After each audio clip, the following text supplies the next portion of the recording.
Hello everyone and welcome back to the Common Sense Crypto channel. As with you always, this is Rich doing another video today on XRP.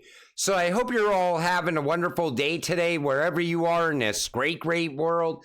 We're going to talk about XRP. I'm going to talk about everything that's going on around crypto right now. So IMF tokenization panel discussing banks and financial institutions currently tokenizing their assets on a blockchain. The switch is already happening. This comes from Smoke. Take a listen. And what you're doing is we're putting together a process framework, a governance framework for banks to tokenize their asset on this network. For example, you can tokenize from money market fund to bonds, to equities, to deposits, and put that representation on the network and allow it to move between two parties. Today in Singapore, almost close to a dozen banks are already productionalizing their asset on the network. Standard Chartered Bank just announced, I think a few months back, they're tokenizing their trade receivables. UBS is tokenizing their money market fund. JPM is tokenizing their deposits. So you can see that switch is happening already. And from a market efficiency perspective, you are dramatically reducing the operational processes out of the system.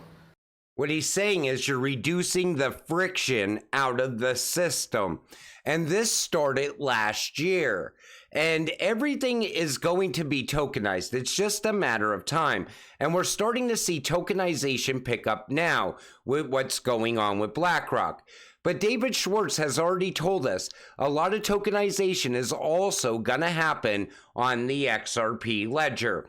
So one day we're going to wake up and we're going to be looking at the market and we're going to be wondering, why are these cryptocurrencies popping off all of a sudden?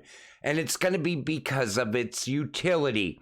Utility is going to drive the price of these cryptocurrencies when they're moving all these tokenized assets all around the world.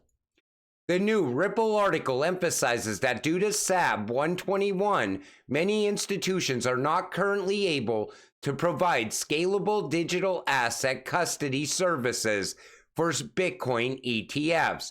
Best custody solution is Ripple's Swiss-based company, Medico. Bitcoin will be traded over the XRP ledger. The importance of secure custody for spot Bitcoin ETFs. This comes from Chad Steingraber. And we've warned people in the crypto space for how long now? Bitcoin is going to be traded on the XRP ledger. It's just a matter of time. I also want to bring this up because any retail investor that's invested in Bitcoin should have this knowledge. Bitcoin is not currently quantum proof and is vulnerable to attacks from sufficiently powerful quantum computers.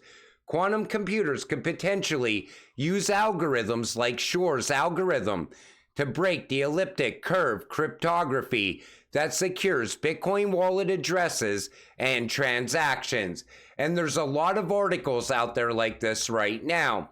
But the Bitcoin maxis don't want people to know this, because they'd rather tell you, well, quantum computers are decades away. This isn't going to happen anytime soon. I think we are probably only 2 years out from quantum computers. That's coming. And, you know, it's leading to the new financial system as well. But you know what else is also prone to problems when it comes to quantum computers? Ethereum as well. And even David Schwartz said there's going to need to be some work done with the XRP ledger as well.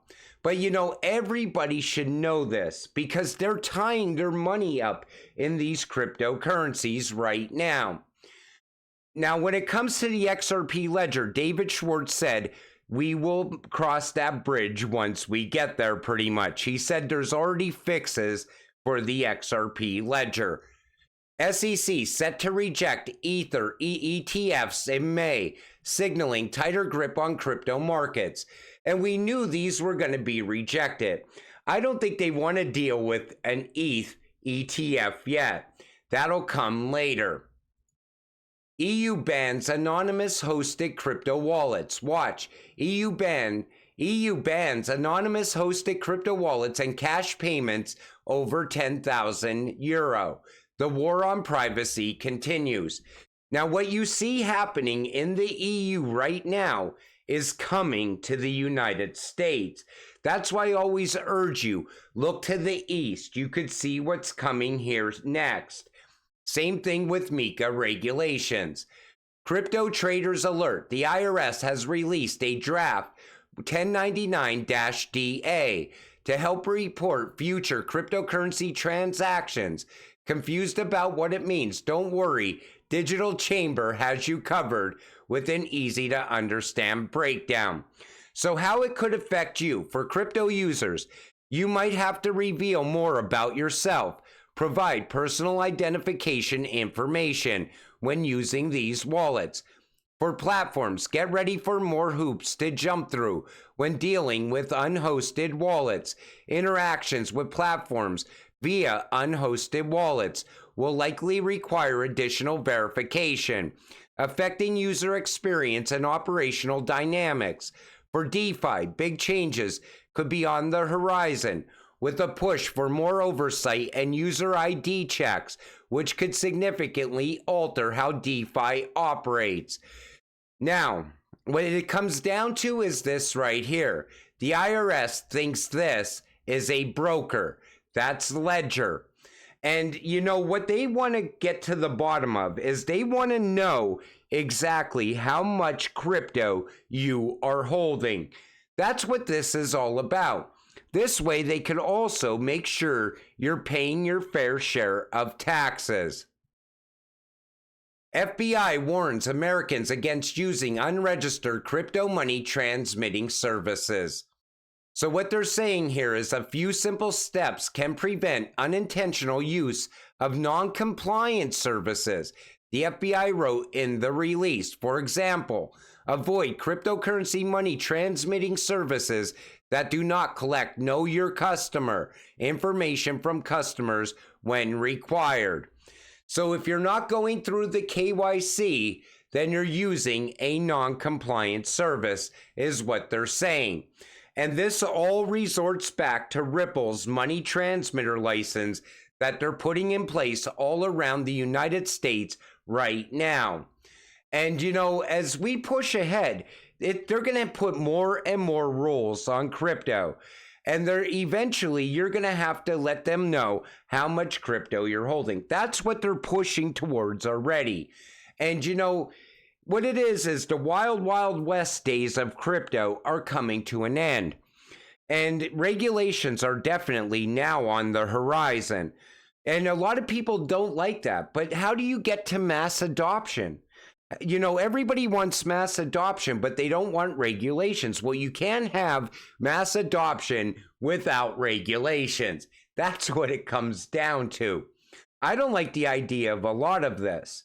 You know, especially when it comes to IRS and now the FBI on top of it, it's like you could see what's coming. Judge Sarah Netburn recently got nominated as the district judge in SDNY Court, Southern District of New York.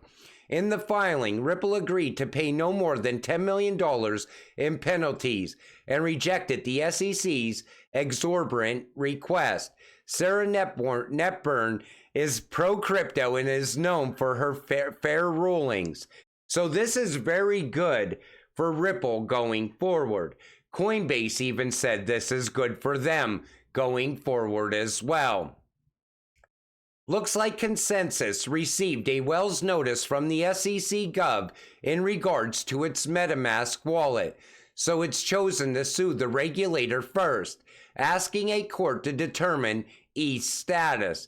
The question Gary Gensler has refused to answer may now ultimately be answered by a court. New crypto firm Consensus is suing the SEC Gov over its attempts to try and label ETH a security.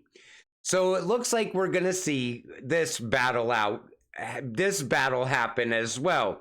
And I'll let you know the outcome of that as well. Thai CBDC pilot succeeds, but no plans to create one. Yeah, right, they're creating one. That comes from Mr. Man. And it's true. We see all these countries piloting CBDCs, testing CBDCs, even the United States testing a digital dollar. And yet people still don't think a CBDC is coming. Why would they go through all this effort to test and see if a CBDC works and run a pilot program if they don't plan to announce it? It doesn't make sense. CBDCs are coming. Banks could flood into stablecoins if new bill passes. I think this is the path forward for the banks. Once they have a stablecoin bill put in place, the banks are going to push in this direction.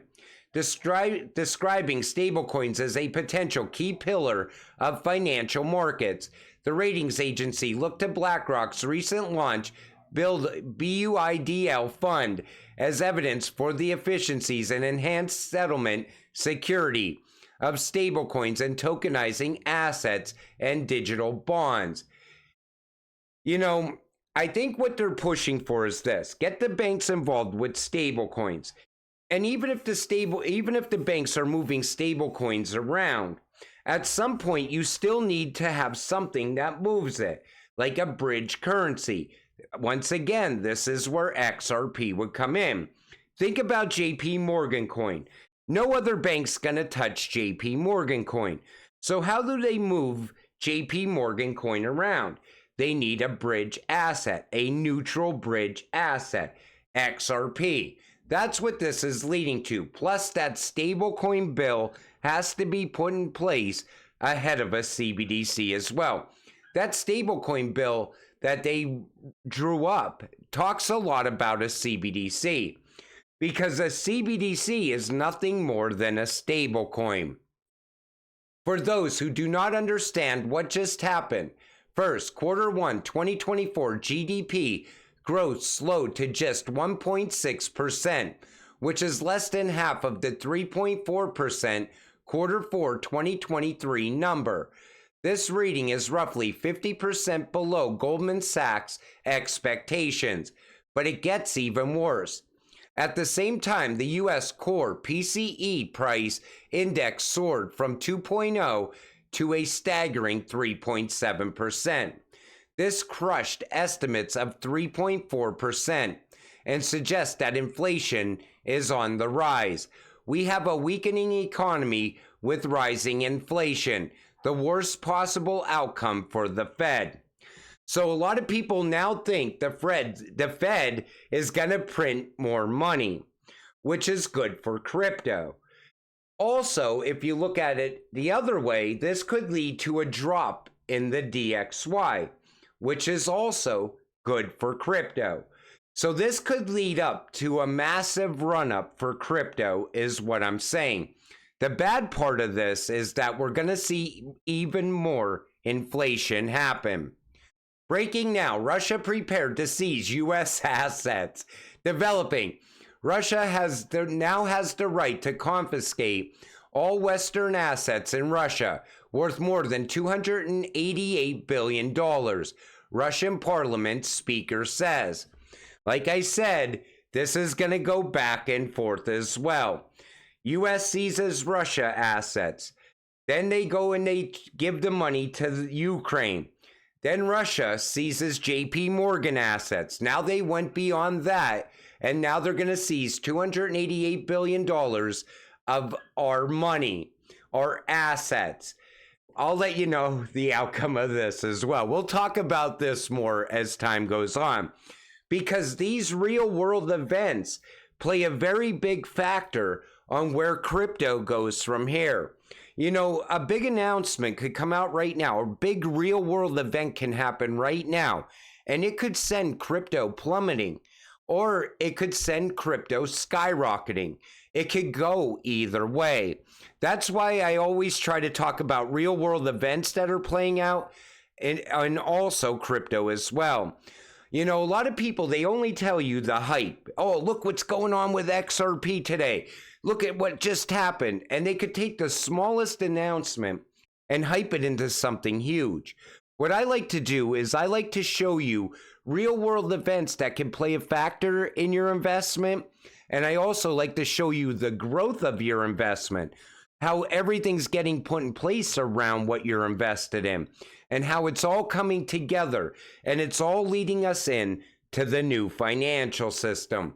But until it all happens, stay patient, stay positive. Let's get rich together. With that said, I'm going to wrap up this video. I want to thank you all for watching. I appreciate all of you. I'll see you in the next one. Have a great night.